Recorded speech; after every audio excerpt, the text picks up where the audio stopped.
So I've got a crazy, crazy story to cover today involving a Lego collection, consignment, a store, bricks and minifigs. I'm sure you've probably heard about it. It involves $200,000 allegedly of Lego Star Wars merchandise that is now kind of missing, and the whole, brouhaha surrounding it. So we're going to talk about this because this is just really insane when you start looking into it, and the way the corporate's handling it, and the way that it's ending up being this huge cultural issue, especially with the Lego collecting community. I'm going to do my best to cover it. I'm not a Lego collector, even though I've bought many, many, many Lego sets over the years. But I'm going to try to cover it the best I can because it's all over the place and what's happening. But we're gonna take a look at it. It's gonna be an interesting ride. So before we get into it, please like and subscribe. If you do, I'll give you a woohoo. Woohoo! I am Geeky Sparkles. Hello. I'm also supposed to remind you that if you would like more Clownfish TV, you can find that out at more.clownsfishtv.com. We have some extra content on there that you can pay for. It's paywalled, but it's like less than the cost of a super chat, as my husband says.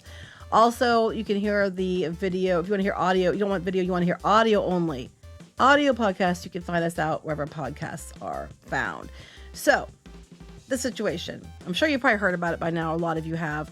I knew about this last week because I saw this article, and I had sent it over to Kneon, but he didn't know enough about it to cover it. But more information has come out. So, apparently, there was a family, a father and a son, and they decided to collect Lego Star Wars figures for like 10 years, and they did. And then they ended up going to this bricks and minifigs location and doing a consignment deal with a franchise person there, the person in charge. And they had given them $200,000 worth of stuff. And then they're going to sell it, and give them the money after they're cut. Well, somehow it changed hands. And when this happened, they took the stuff and won't give it back. That's the argument. So we're going to look at these articles here. They break it down pretty well on this like Tribune Express article. They have a timeline of what's happened. And then it goes into this Reckless Ben, who is a YouTuber. He's also has many, many, many videos out there covering the situation. So you can probably check it out on his YouTube channel.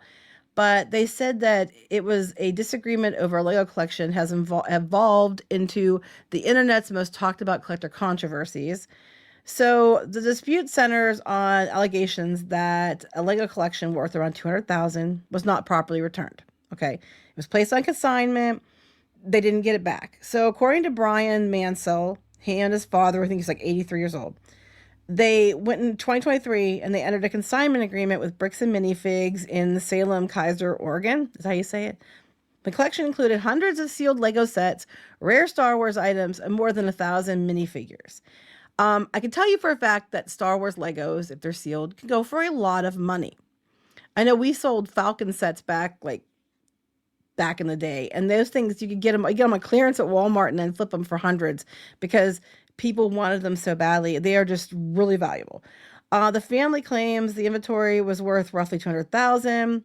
Under the arrangement, the store would only sell on the family's behalf and split proceeds, but the ownership remained with the consigners, meaning you come in. Here's an inventory list of what we have. They're going to keep the inventory in store. They sell it. Then they keep it with them, but they give you the money. Okay. So what happened was, it's all good deal so far until then.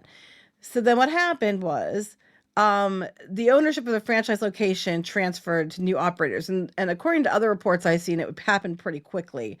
And the lady that was there, according to other accounts, has said that, yes, there was a consignment deal in place. And she had made this consignment deal with them. She has not disputed this. All right. But when the new people came in, now they're trying to say that there was no consignment deal. So they said that the new operators say they allege that the transition recovering the collection became increasingly difficult with the new owners.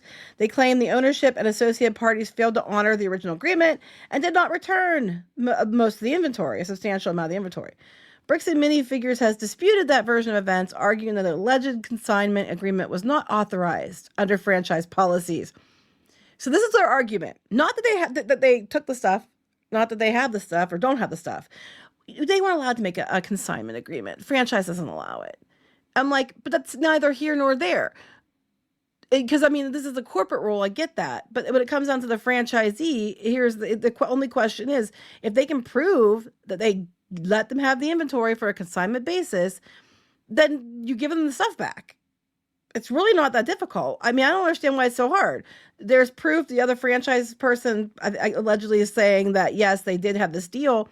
Then you just say, okay, well, here's your merchandise back.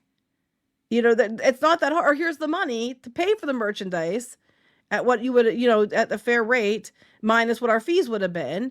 And now you're whole. I mean, I don't understand this. It's like you don't get to keep it because somebody else came over and took over that franchise location. You don't just get to keep stuff that's not yours because of it. That's not how any of this stuff works. Now, the flip side is if they don't have proof that of what was inventory, which makes no sense to me. Why would you make a deal and not have an inventory list? Then you're not going to be able to get it back because if you can't prove what you had, then you can't prove what you had. But there should be an inventory list, and if you have a consignment agreement that's signed, it should have a list of what you consigned. So if you have that, it should be this should be a non-issue. Just give it back. I don't understand why it's getting this far. So they said the company maintains that agreement would have been between family and the previous franchise owner rather than the corporation itself. True. But the franchise owner didn't have time to give them their stuff back, then, because they're reporting it as being quick, that was a quick shift, then, what were they supposed to do? They had no way of knowing unless you gave them a, notarized document or certified mail document saying, hey, I need you to come pick your stuff up. You have until this date to do so. Then how are they supposed to know to come get it? They wouldn't have known to come get it. And in other reports, they were saying that people at the new location or the new owners of the location are telling employees that if the owner shows up, to call the police. That if the guy who owns the $200,000 worth of stolen merchandise, allegedly stolen merchandise, shows up, they're supposed to call the cops on him. I'm like, this is insane. That's not how you behave for someone who behaves like they did nothing wrong. So apparently then that Reckless Ben got involved, and he's been doing viral exposés on it.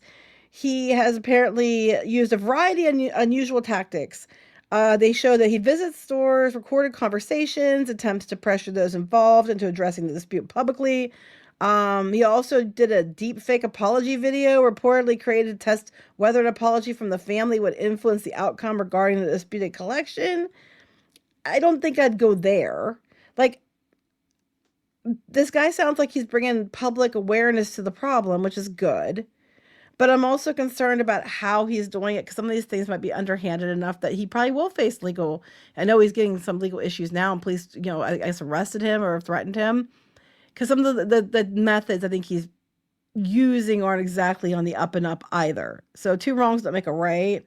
I get that he got some cool sensitive information he wouldn't have got otherwise, but I think it's also, a lot of it could be thrown out if it would go to court because you did it in an underhanded way. So that's not really, it is helping, but it isn't helping. Let's put it that way. So they're talking about how the clips have spread across the internet. If you go to his channel again, you can see those. They said many viewers focused on allegations that a valuable collection appeared to have vanished during a business transition. Online discussions soon expanded beyond Lego, collecting into broader debates about franchise accountability, corporate responsibility, and consumer protections. They said that, Reckless Ben publicity raised questions about connections involving local business figures and law enforcement. And then Ben later claimed that he and members of his team encountered legal and police-related pressure while investigating the case. They have not been proven in court, the allegations. They said Bricks and Minifigs released a public statement. They did. The CEO said the following. The CEO, Ammon McNeff, he was on a podcast, ACOB, apparently, and he's talking about the issues, and he said he wants full transparency from all parties, including the disclosure of inventory records and any consignment agreements connected to the collection. Well, if you have that, now would be the time to produce it if you haven't done so already. If you have an inventory record, the fact that he's saying that makes me think they might not. Because why, you've already should have had that by now. We want full transparency from all parties. Well, then I want the full transparency from your side to prove that you didn't do it. Just saying. They said that he made the comment that you keep using the same argument over and over again. He said that, it's not the franchise rule to have a, consignment arrangements. They're not permitted. So he said that the consignment arrangements are not permitted under company's franchise rules, a clause that is disputed by Crystal Gorman, who was the woman who had it first. So he keeps saying basically it's, we should bring a mediator in to resolve the matter. He said that they did give him some of the stuff back. Let me find that here. He said that complete documentation of poor inventory records complicated efforts to fix the situation, which might be true. Only a small amount of inventory potentially linked to the collection was identified and offered back to the family. Okay, if you honestly thought that they had no grounds and there was no records, then how would you know what inventory potentially linked to the collection was? Like, you know what I'm saying? If there's no record of inventory, no full record, how would you know those pieces were connected to that collection? You'd have no way of knowing that. And they said they offered those pieces back to the family. Well, if you were completely innocent and there was no records, then why didn't you, then what are you going on to give them back anything? Like, you wouldn't. You'd be like, well, I don't have proof that you own those things, so I'm not giving you a thing.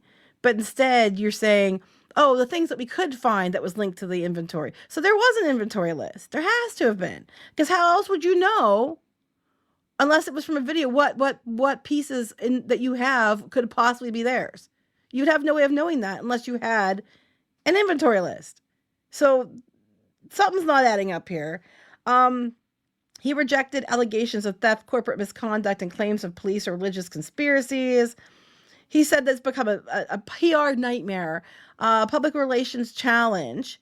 Negative publicity has affected franchise owners across the network. Some are receiving harassment and threats. Yeah, that's not good. If you have people in other bricks and minifig stores that have nothing to do with this, harassing them isn't going to help. It's just going to let them have more ammo to try to say that they took damages too, and then go after probably the YouTuber or the family and say they took damages. That's all you're doing is feeding into them having a leg to stand on.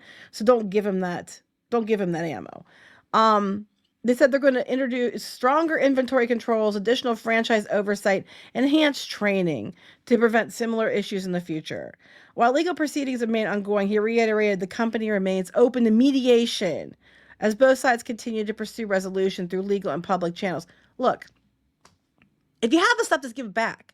If you no longer have the stuff, just give him back what you have and then give him back what his share would have been minus your fees. Honestly, at this point in time, you would have been better off to just give him back his stuff than face the massive backlash you're getting. You're gonna have more damages in legal fees and bad PR than you would have had if you just gave him back his stuff, or at least the stuff they could document and prove. Now you just caused yourself so much more of a headache. If you just given them back their stuff, this whole thing could have been avoided. And if you have a list of inventory, by all means, make it public, because that's what he said. Publicly produce it. Obviously, there's some kind of list. How else would they know what was potentially linked to their collection?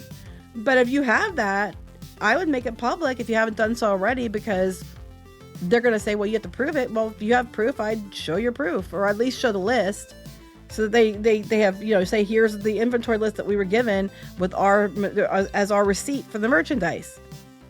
I'd be showing that, but it seems there clearly was some kind of list, or they wouldn't have known what to give you back in the statement. So anyway, the whole thing's a mess. Like I said, I don't know a whole lot about it. I'm sure a lot of you know way more about it than I do. So if you have any juicy tidbits that you want to share in the chat, please do so. Again, I am not on either side legally, because I have no dog in this fight, other than the fact that it just seems weird to me. I don't understand why you don't just give it back. But by all means, if you have any comments you want to share, if you have other things that happened that you want to talk about, you can do so in the comments below. So please like and subscribe, and I'll talk to you later. Bye.